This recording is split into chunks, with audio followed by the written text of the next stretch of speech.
Então, quando Karl Marx, ao formular a teoria do socialismo, ele a coloca ao mesmo tempo como um conhecimento com pretensões de ser científico, o seu conhecimento científico, mas ao mesmo tempo a coloca como estratégia da ação revolucionária, ele está dizendo precisamente isto. Não há uma compreensão puramente contemplativa da situação, porque a compreensão puramente contemplativa necessitaria que você saísse da situação. Mas você já está dentro dela. E pelo simples fato de a estar estudando, você já está agindo nela.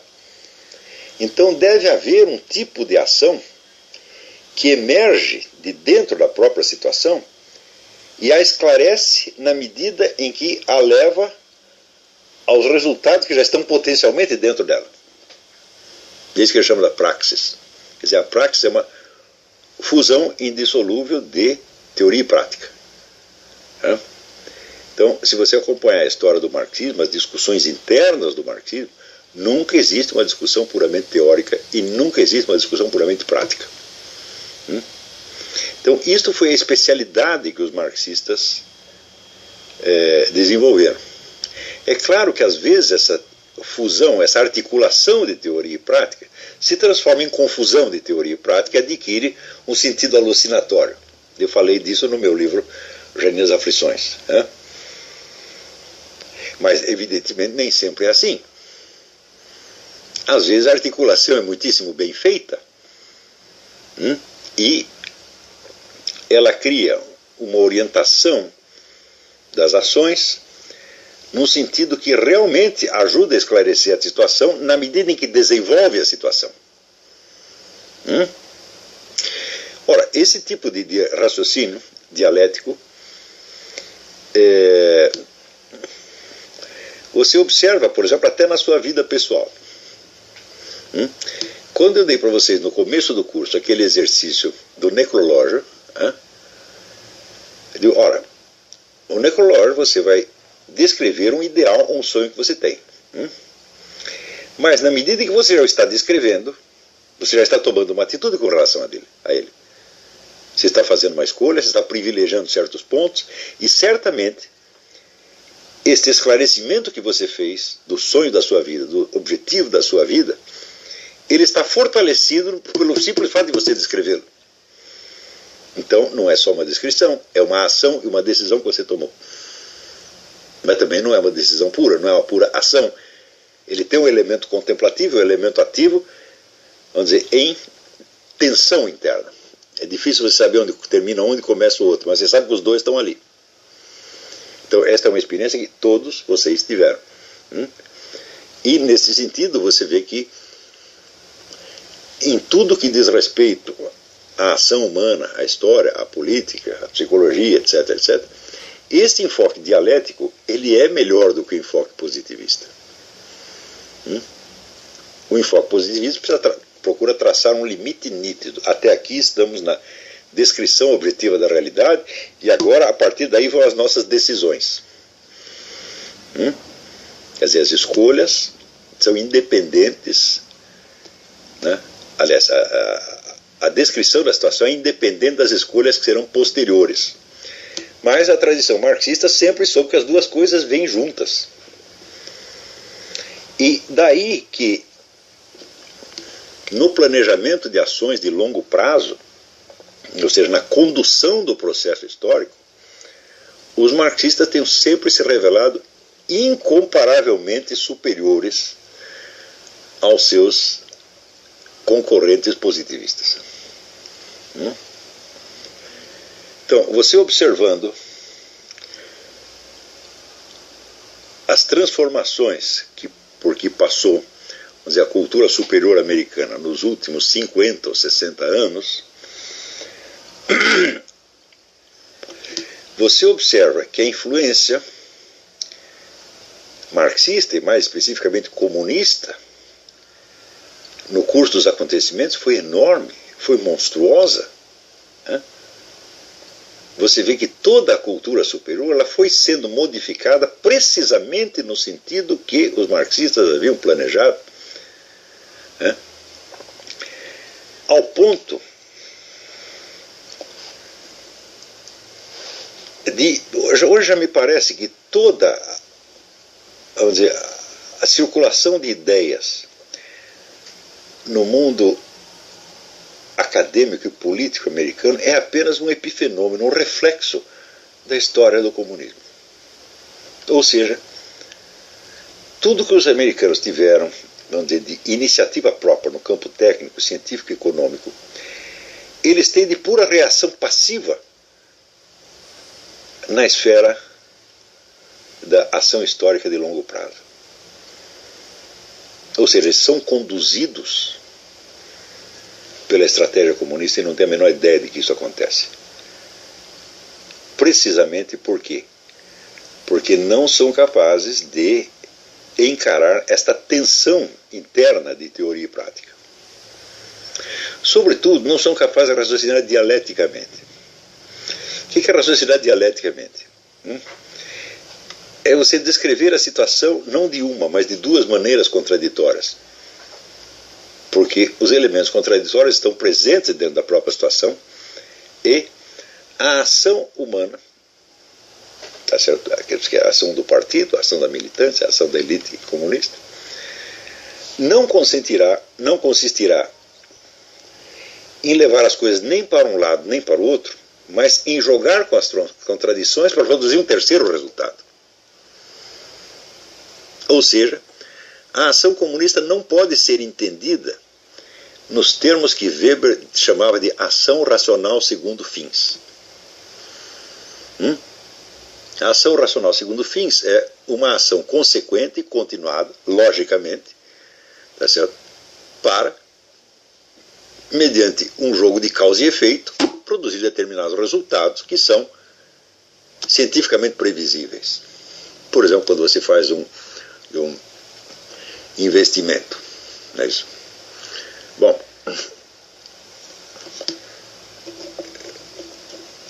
você vê que uma companhia tal assim está explorando uma área, né, que pode progredir, pode ser rentável, você investe ali no sentido de você obter um lucro com aquele negócio. Quer dizer, é realmente uma ação racional segundo fins. A ação marxista não é exatamente assim. Ela não prejulga os fins. Ela nunca tem um fim determinado. Porque, se vocês se lembram das minhas explicações sobre a mentalidade revolucionária, você verá que a revolução não tem finalidades definitivas nem claras. Por isso que chama movimento revolucionário. A revolução não foi feita para atingir metas, mas para prosseguir. De certo modo, o movimento ele tem um sentido quantitativo. Ele vai aumentar, e vai chegar onde? Não sabemos. Porque se a revolução tivesse metas definitivas, então em cada momento da história você poderia julgar se ela alcançou as metas ou não, e ela então, a revolução seria julgada. Mas para ela ser julgada é preciso que haja um tribunal superior à autoridade da própria revolução, e isso é incompatível com a existência da revolução. Então, como o condutor do processo é ele próprio o único juiz do processo, então não há quem o julgue fora dele. Então, e como esta autoridade máxima, que é ao mesmo tempo o condutor do processo e o juiz do processo, não pode se condenar a si própria, então só lhe resta absolver-se sempre. Onde mesmo o reconhecimento dos seus crimes será incorporado à dialética para fortalecer o movimento revolucionário. Então, o famoso processo da autocrítica, que foi usado no movimento comunista durante anos a fio, não era nada mais do que isso. Quer dizer, o sujeito fazia uma autocrítica, tá certo? E essa autocrítica podia ser usada para condená-lo ou para promovê-lo do mesmo modo. E às vezes para fazer as duas coisas ao mesmo tempo.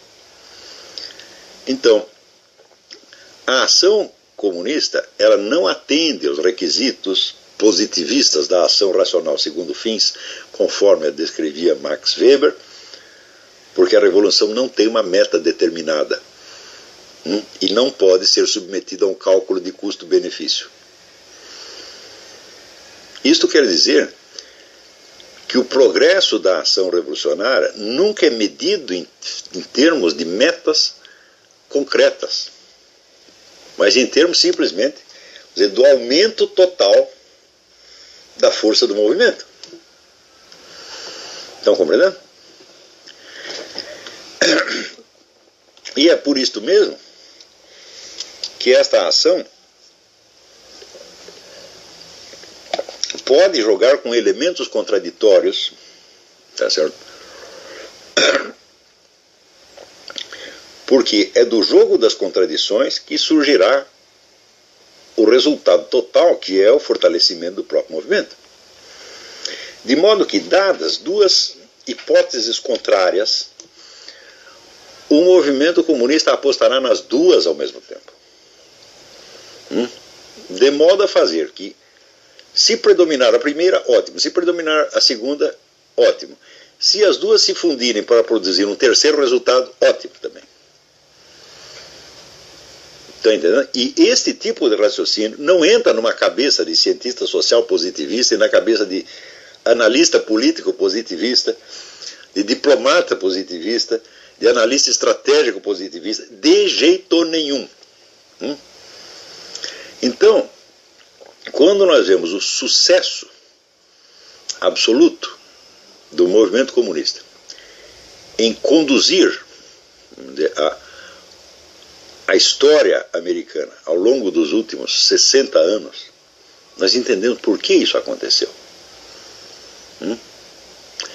Isso quer dizer que em cada momento do processo, vamos dizer, a opinião pública americana, trabalhada pelos seus luminares, pelos seus gurus positivistas, enxergará algumas coisas e deixará de enxergar outras. Mas a seleção do que deve ser enxergado ou do que deve se permanecer invisível está inteiramente na mão dos comunistas.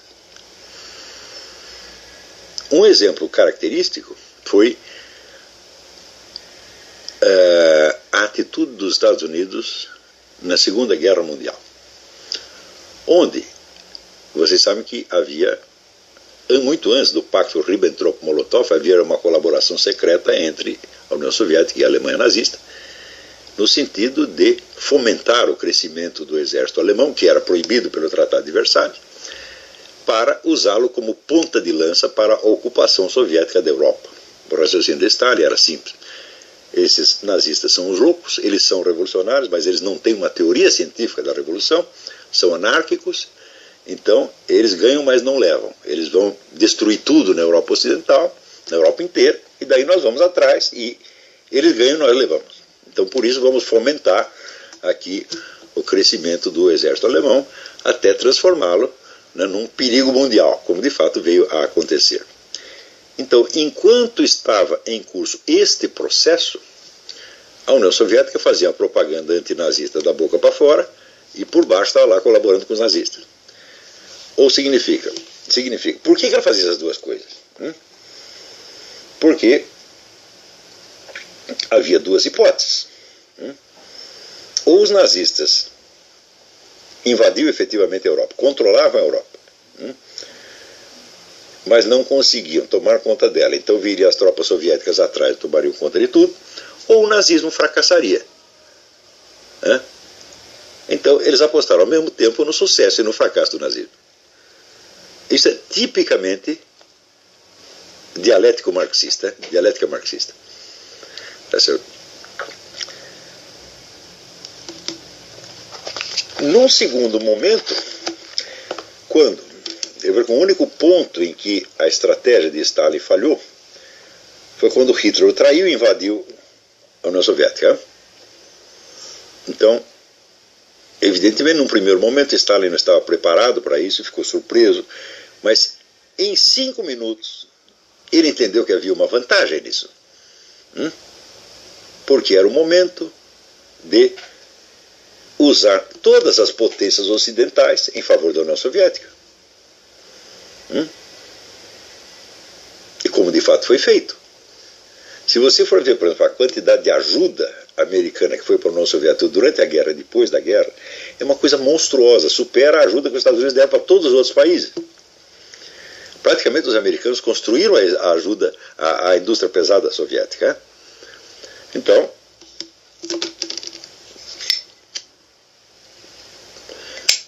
o procedimento, a estratégia marxista, ela sempre tem esta ambiguidade proposital, de apostar nos dois cavalos ao mesmo tempo. Porque ou um ganha, o outro perde, ou o segundo perde, ou os dois ganham, ou os dois perdem. Para descrever a lógica deles, eu me lembro da minha filha Maria Inês, quando ela tinha uns 3, 4 anos, ela começou a raciocinar e fazer umas distinções, e ela dizia, olha, tem 4 possibilidades. Uma coisa, parece, mas não é. Às vezes parece e é. Às vezes não parece, nem é. E às vezes não parece nem não é. Isso esgota o total das possibilidades. Então, a estratégia marxista segue a lógica da Inês. E aposta em todas essas possibilidades ao mesmo tempo. Porque o que interessa não é a vitória de uma possibilidade, mas a hegemonia, o controle do processo total. Está compreendendo? Lembrando que não importa se a coisa vai por aqui ou vai por ali, quem vai estar fazendo a coisa ir por aqui ou por ali somos nós. Se trata de estar na frente do processo. Então, enquanto interessou a União Soviética manter os Estados Unidos fora da guerra, havia uma imensa propaganda pacifista aqui, e note bem, sob o comando do Partido Comunista, até os portuários americanos faziam greve para impedir que os Estados Unidos enviassem ajuda à Inglaterra, que estava sob ataque nazista naquele momento. Então os Estados Unidos queriam embarcar armas, alimentos, etc, etc, e os portuários comunistas não deixavam. Então logo Hitler atacou a União Soviética, a propaganda imediatamente mudou, até conseguir que os Estados Unidos entrassem na guerra. Então, quando termina a guerra, e Winston Churchill, que note bem, não era um intelectual positivista, nunca foi um homem com pretensões científicas, era eminentemente um literato e historiador, portanto um homem com outro tipo de sensibilidade. Fez aquele famoso discurso dizendo que uma cortina de ferro havia baixado sobre metade da Europa, ou seja, quer dizer, o plano do Stalin de ocupar a Europa tinha dado certo, mas tinha dado certo pelo menos até a metade, quer dizer, ocupou a Europa Oriental. Então aí começa a chamada Guerra Fria. E no período da Guerra Fria, uma das maiores vitórias obtidas pelo movimento comunista foi de conseguir praticamente destruir o anticomunismo americano. Você vê que até os anos 50 o anticomunismo era uma coisa assim tão normal nos Estados Unidos que até metade da esquerda era anticomunista. Se pensar, os grandes intelectuais, né, como Lionel Trilling, eram todos homens. Lionel Trilling, o Sidney Hook, que mais tarde se tornou famoso como líder do Congresso sobre a Liberdade e Cultura, um grande movimento anticomunista. Todos esses eram esquerdistas anticomunistas, né? Alguns de inspiração trotskista e outros assim, vagamente socialistas, né? Liberals, como eu chamo aqui. Porém, a partir do episódio do senador Joe McCarthy, o anticomunismo se torna indecente e proibitivo. Então, você tinha o comunismo, você tinha o anticomunismo e você tinha agora um terceiro movimento que era o anti-anticomunismo, que se tornou a tendência predominante nas altas esferas intelectuais e políticas. E como é que conseguiram isso? Conseguiram isso convencendo os americanos de que o fato de as comissões do Congresso, da Câmara dos Deputados e do Senado, convocar algumas pessoas para depor era uma perseguição política comparável à que havia na União Soviética. Só que, para isso é necessário desaparecer com o senso das proporções. Porque, se você pensar bem, quantas pessoas chegaram a ser presas? Que algumas dezenas foram presas, não por suas atividades políticas, mas por desacato à corte, quando eram interrogadas. E ficavam lá 2 meses, 3 meses, depois iam embora. Isso foi o máximo que chegou a acontecer. No mesmo período em que se desenrolava aqui as investigações, tanto da Câmara dos Deputados quanto do senador Joe McCarthy, morreram pelo menos 3 milhões de pessoas nas prisões políticas da União Soviética, só naquele período. Né? Então, você simplesmente comparar uma coisa com outra, já é absolutamente psicótico, porém, conseguiram dar credibilidade a esta operação. E até hoje, quando as pessoas contam a história daquele período, se referem ao macartismo como uma noite negra que se abateu sobre os Estados Unidos. Hoje em dia, sabe-se que as famosas informações que o senador Joe McCarthy passou para a nação eram informações muito reduzidas e eufemísticas. Ele disse que tem 2 versões. Uma que dizia que tinha 50 e poucos agentes comunistas infiltrados no governo, outra que dizia que tinha 80. Mas hoje se sabe que eram alguns milhares. Ou seja, ele não exagerou nem um pouco. Ao contrário, ele não tinha medida do tamanho do problema, e foi por isso mesmo que ele se ferrou. Ele achou que, fazendo um pouco de barulho, ia conseguir alguma coisa, mas não tinha ideia das forças imensas que estavam voltadas contra ele, já bem infiltrados no governo, bem infiltrados no que viria a ser a CIA, Central Intelligence Agency, que nasceu num negócio chamado USS, Organização de Serviço Secreto, que foi formado no tempo da guerra, na época em que a União Soviética era aliada dos Estados Unidos e estava repleta de comunistas. Você vê que até hoje tem a imagem da CIA como a organização mais anticomunista do universo, quando na verdade já nasceu infiltrada de comunista até a guerra. Então, você vê que, nesse sentido, as elites comunistas conseguiram controlar, conseguiram dosar as informações que o público receberia como verossímeis e separá-las das inverossímeis. Mas o critério de verossimilhança e inverossimilhança não correspondia à realidade de maneira alguma.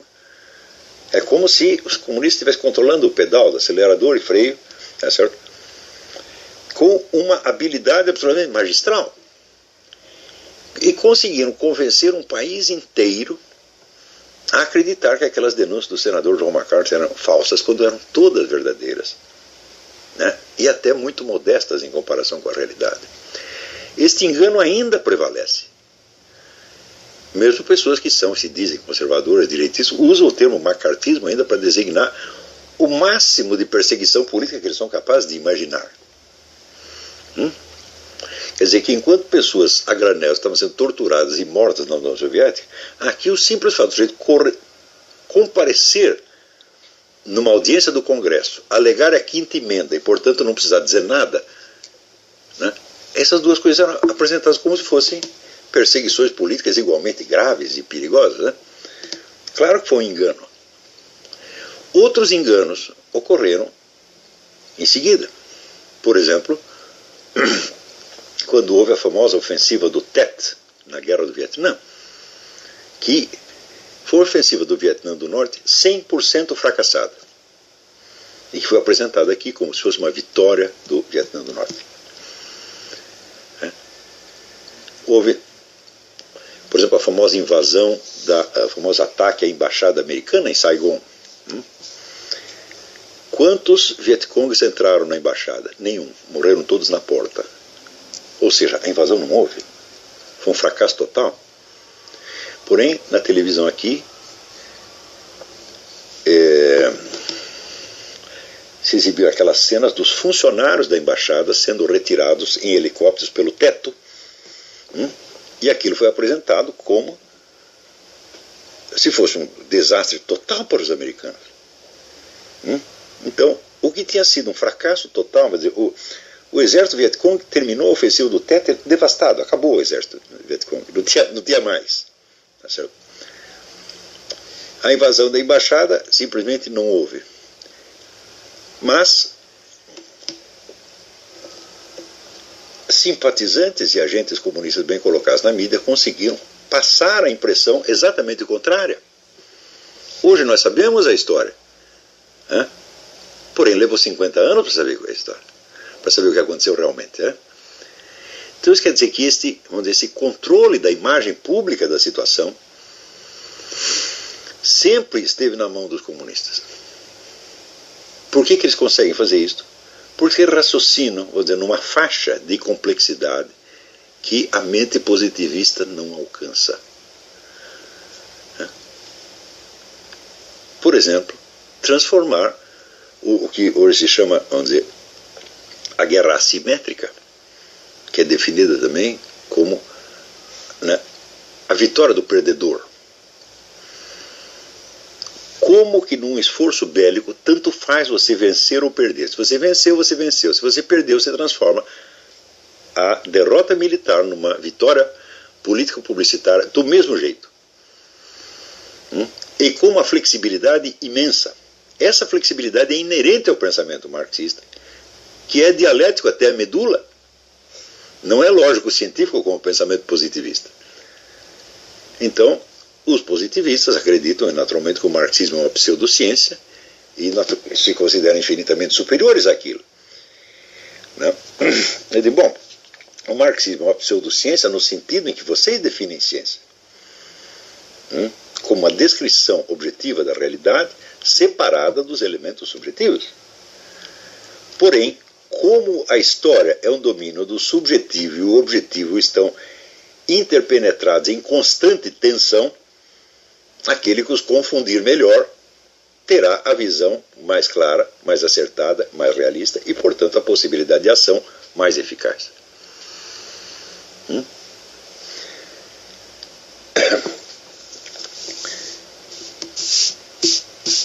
Outros enganos terríveis que aconteceram aqui, quando houve a Revolução Chinesa, tá certo? E pessoas de muita autoridade na época, como o General Marshall ou o próprio presidente Roosevelt, acreditaram que Mao Tse-tung não era comunista de maneira alguma, que era apenas um reformador agrário cristão. Acreditaram nisso e ajudaram Mao Tse-tung a assumir o poder, boicotando os nacionalistas chineses, que também não eram flor que se cheire, mas eram aliados dos Estados Unidos. Então, derrubaram Chiang Kai-shek e permitiram que Mao Tse-tung tomasse o poder e criasse ali a ditadura mais sangrenta de toda a história humana. Do mesmo modo, no caso da Revolução Cubana, quem tirou Batista do poder? Foi o governo americano. Literalmente o governo americano mandou o Batista sair, expulsou o Batista e deixou o terreno livre, agora só pode ocupar. E Fidel Castro, tão logo toma o poder, é recebido aqui nos Estados Unidos como um herói, tá certo? E toda a imprensa americana alardeia que ele é um democrata, ele não é comunista de maneira alguma.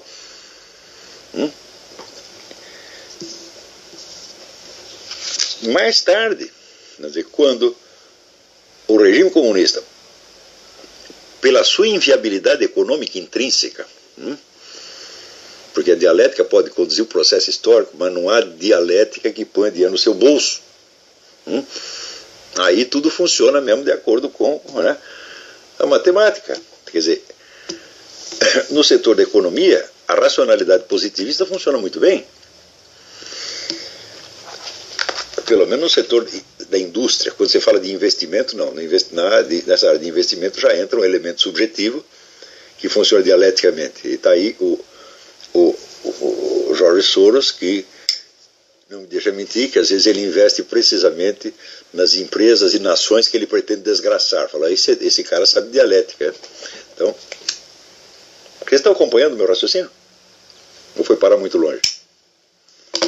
Então eu estou tentando mostrar para vocês, vamos dizer, como um pequeno erro filosófico, um erro conceitual filosófico, pode provocar tragédias históricas de porte imensurável. Então, Quando o comunismo começa a ficar mal das pernas, pela própria inviabilidade intrínseca da economia socialista, como já havia sido demonstrado por Ludwig von Mises na década de 20,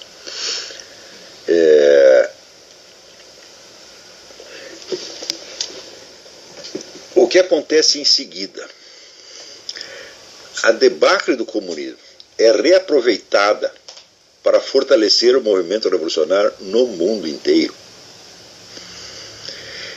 Quando cai a União Soviética, começo dos anos 90, ninguém poderia prever que 10 anos depois o movimento esquerdista no mundo estaria mais forte do que nunca. Todo mundo pensou que era o fim da esquerda. Então,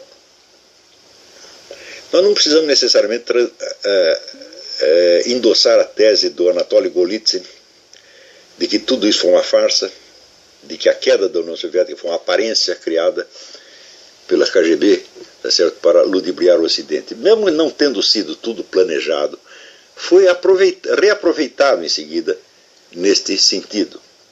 Por exemplo, caiu o comunismo, então agora a China será capitalista, então o que nós vamos fazer? Vamos investir pesadamente na China. A China no começo dos anos 90 era um nada.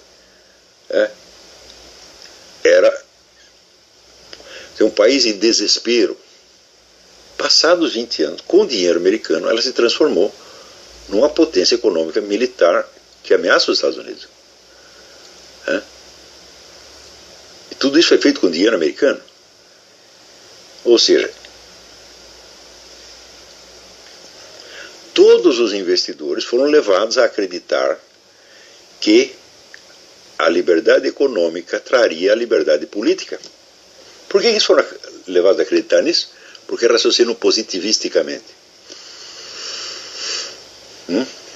Tipo lógica linear.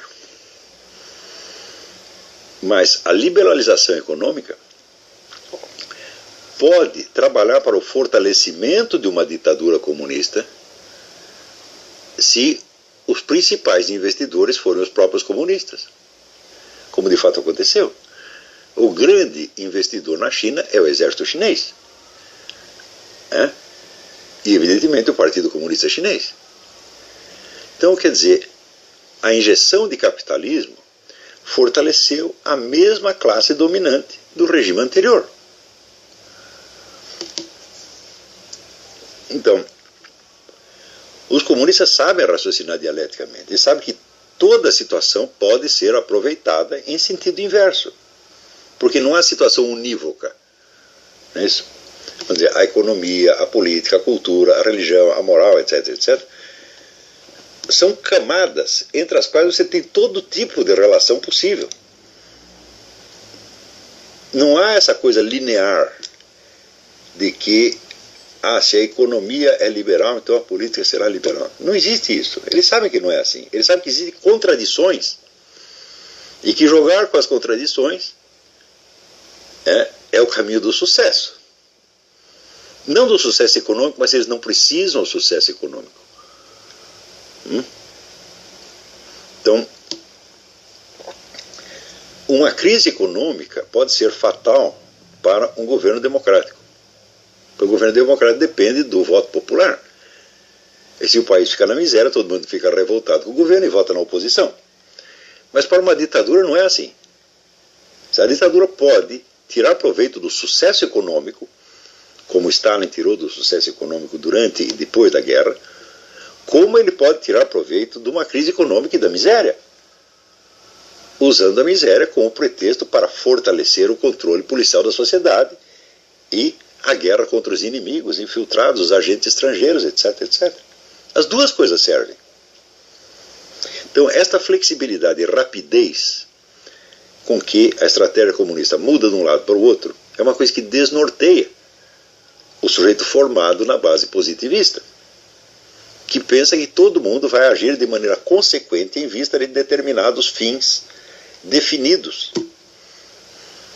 Então o positivista pensa assim, não, os comunistas, eles só são comunistas da boca para fora, mas eles são loucos, mas não rasgam dinheiro. Eu digo, rasgam dinheiro sim. Se isto lhes convier, eles farão isto, sem nenhum problema. Eles podem desgraçar a economia das suas nações, se isto for conveniente para o conjunto do movimento revolucionário. Então, e aí nessa série de engodos, acontece o quê? O caso Obama. Então, vocês ainda têm gasolina? Ainda aguentam mais um pouco?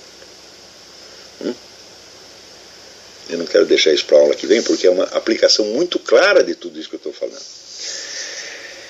Eu escrevi um artigo para o Diário do Comércio a respeito, que terão 2 artigos. Um deles eu já escrevi. Eu vou ler aqui para vocês, e depois o segundo artigo, que dá a conclusão dele, eu vou resumir oralmente, porque eu não escrevi ainda. O artigo chama-se Teoria da Pura Coincidência. Quando surgiu um zum de que a avó de Barack Hussein Obama dizia ter assistido ao parto dele em Mombasa, o governo queniano mandou investigar e descobriu que no arquivo do hospital faltavam justamente os registros da semana de agosto de 1961 em que teria ocorrido o nascimento da criatura. Agora, a comissão nomeada pelo xerife Joe Arpaio constatou que nos arquivos da imigração, onde são guardadas em microfilme aquelas fichas que os passageiros de viagens aéreas preenchem antes do desembarque, faltam os voos que chegaram do Quênia naquela mesma semana. No Arquivo Nacional de Washington, a mesmíssima coisa. E por incrível que pareça, os registros daquele período estão ausentes também dos arquivos das companhias aéreas que em 1961 faziam a linha Quênia-Estados Unidos. Ver nisso tudo algum indício de ocultação proposital é, na opinião bem pensante, pura teoria da conspiração. Mas tentar atribuir essa quádrupla convergência de sumiços a um acúmulo fortuito de coincidências é forçar a pobre lei das probabilidades até o último grau da inverossimilhança concebível.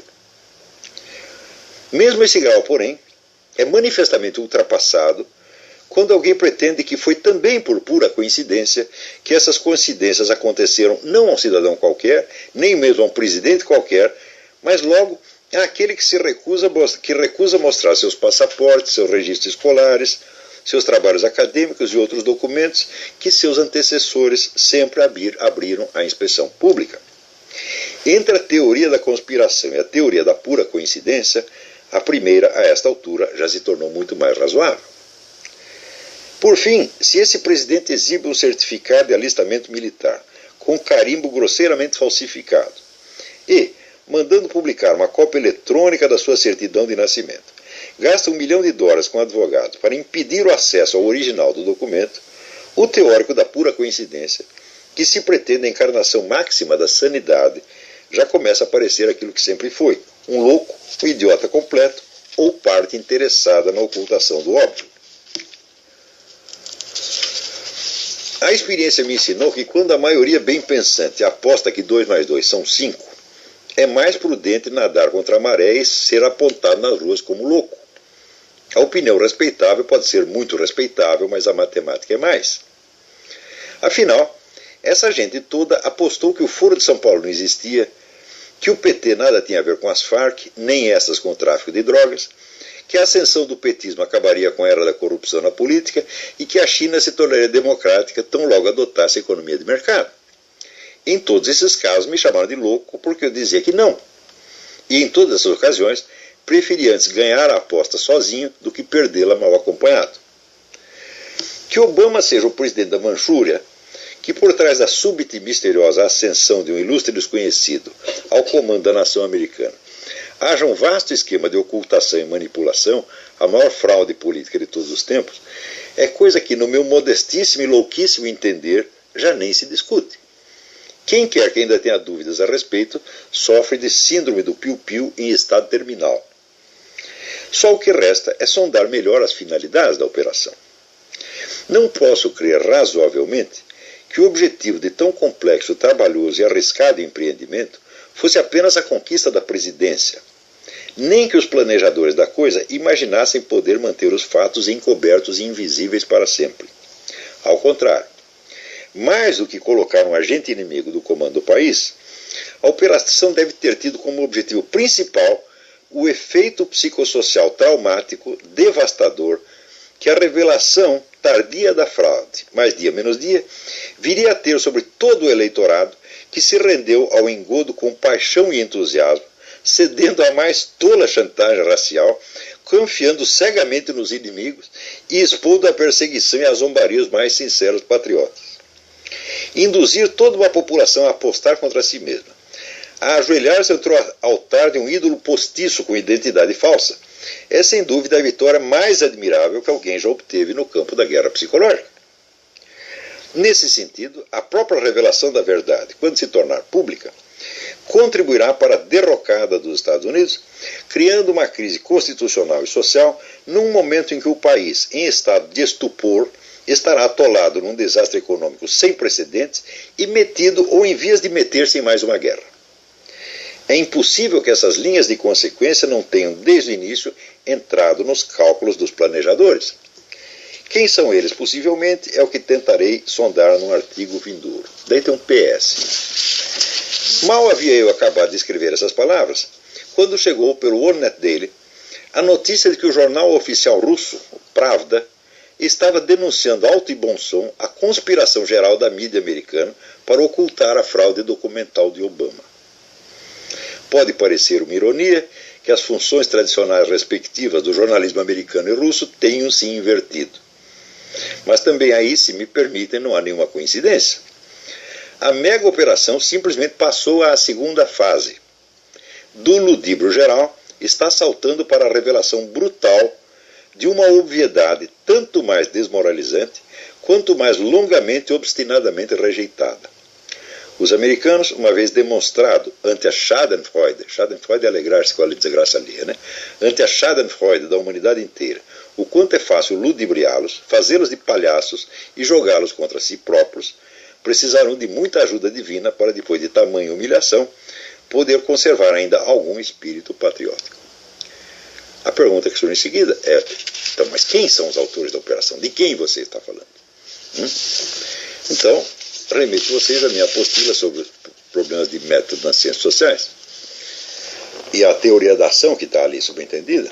Então, vamos dizer, com algumas verificações, constatações metodológicas óbvias, como, por exemplo, toda a ação subentende um poder capacitado para realizar, tá certo? E que tenha motivos para realizar. Ora, então, se nós pensarmos assim, quem no momento tem interesse em quebrar a soberania dos Estados Unidos? No debate com o professor Dugin, eu mostrei ali que existem 3 grandes esquemas globalistas. E os 3 têm esse interesse. Existe os globalistas ocidentais, o grupo Bilderberg, cujo interesse máximo é transferir a soberania americana para organismos internacionais sob o comando deles mesmos.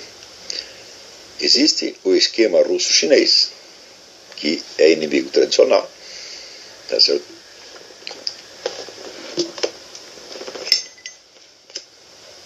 E que considera, por exemplo, os generais chineses dizem isso claramente, uma guerra com os Estados Unidos é inevitável, mais dia menos dia.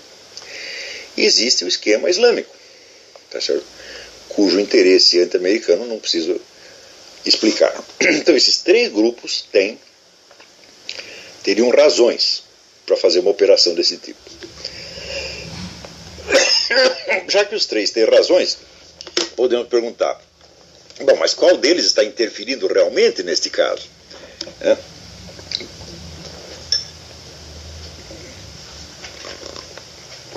Resposta, os 3. Você vê a ação dos globalistas ocidentais no fato de que Obama, que tem o discurso anti-Wall Street, é o candidato mais financiado por Wall Street de todos os tempos. E é um candidato que foi um pai para os grandes bancos, todos, tomando dinheiro de impostos da população, né, para cobrir despesa de banco.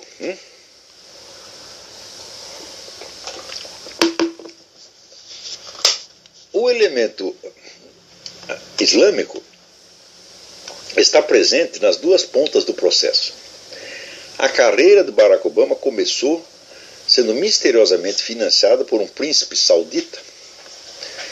Os sauditas, em geral, são inimigos da Revolução Islâmica, do radicalismo islâmico, mas este príncipe em particular é conhecido por ser um adepto da Revolução Islâmica, um radical islâmico. E esse sujeito, então, seria o caso de você perguntar como que este príncipe saudita, bilionário, descobriu que numa faculdade americana tinha um rapaz chamado Barack Obama, e decidiu mandar procurá-lo para oferecer, financiar os seus estudos. Então, passados não sei quantos anos, aparece o Barack Obama já na presidência como o grande patrono, tá certo? Protetor da chamada Primavera Árabe, que é nada mais nada menos que a ascensão da Revolução Islâmica ao poder. Sem contar toda a proteção que ele está dando ao avanço islâmico dentro, né, do país, do mesmo modo que acontece a mesma coisa na Inglaterra. E por fim, o esquema russo-chinês. Por um lado, você vê que o favorecimento do governo Obama à Rússia é um negócio tão ostensivo que numa época em que o país inteiro está clamando por petróleo, o governo continua vetando abrir qualquer buraquinho, não pode explorar petróleo, e cedeu imensos territórios petrolíferos do Alasca para a Rússia. Ao mesmo tempo, durante todos esses anos, isso vai ser uma política que já vinha do tempo do George Bush, continua tratando a Rússia como um aliado, embora se saiba que as armas dos terroristas do mundo inteiro são distribuídas pela Rússia. E com relação aos chineses, bom, não é preciso dizer que o favorecimento chega ao ponto de entregar aos generais chineses segredos militares americanos, levando os chineses para visitar usinas nucleares, fábricas de armamentos, etc., abrindo tudo para os chineses, tudo de uma vez, tá certo? O que é bastante compreensível, porque o secretário da Defesa, o Leon Panetta, é advogado do governo chinês.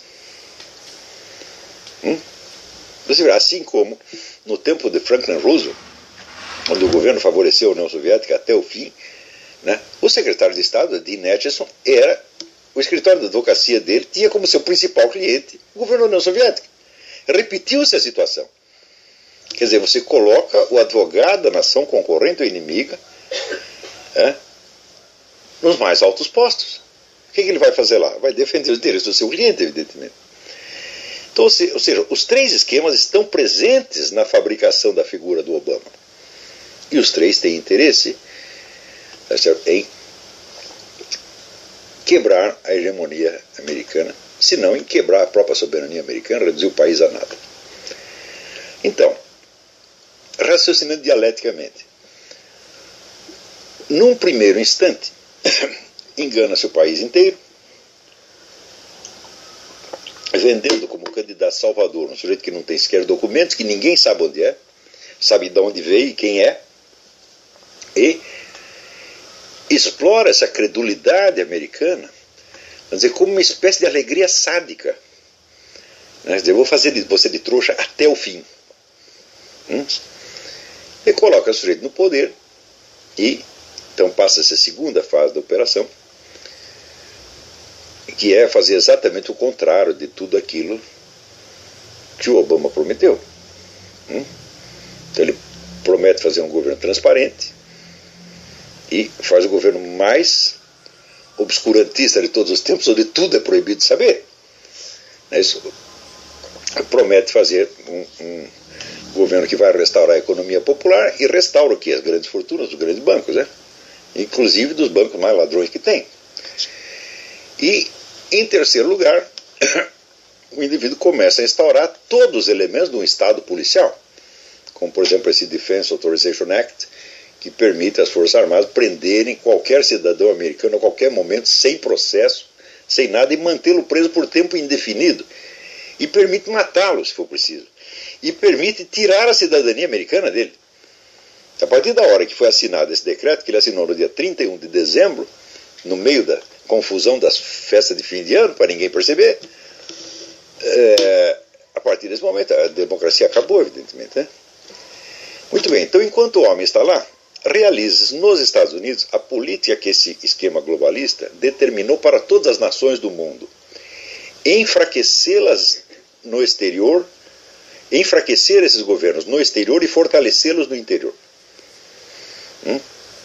Ou seja, a soberania nacional decresce, o poder nacional decresce, mas o controle do governo sobre sua própria população aumenta. Exatamente o esquema que está sendo aplicado aqui com Obama. Porém, não será possível manter esta lenda, né, fazer com que o povo continue acreditando nessa lenda indefinidamente. Então, tem uma terceira fase: a revelação da verdade. E a revelação da verdade fará com que o povo americano perca totalmente a confiança no sistema de governo, no sistema judicial, na mídia e em si próprio, porque afinal de contas foram eles mesmos que votaram em Obama. Então você vai ter um estado de desmoralização nacional no preciso momento em que o país tem que enfrentar uma crise econômica e que provavelmente estará se metendo numa guerra.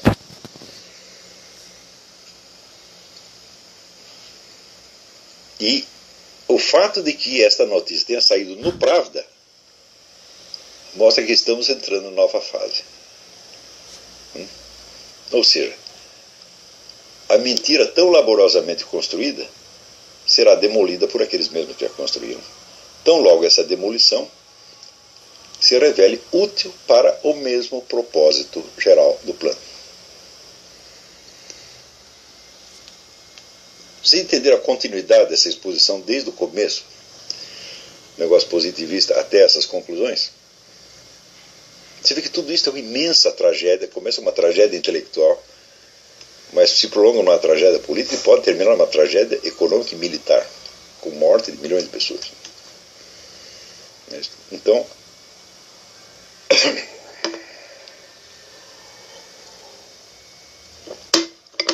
eu acredito sim que você defender teorias certas pode ser muito bonito, mas o verdadeiro conhecimento, ele, e aí nós temos que aceitar uma regra positivista, ele tem algo a ver com a experiência, com o conhecimento, vamos dizer, da realidade concreta, com a compreensão e com a transparência que você obtém no estudo da realidade concreta, seja a realidade da sua vida pessoal, seja a realidade da vida histórica, política. É aí que a sabedoria está aí e não em generalidades, tá certo?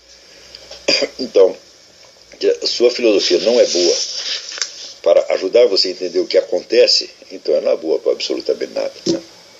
Então, vou fazer um intervalo, daqui a pouco a gente volta.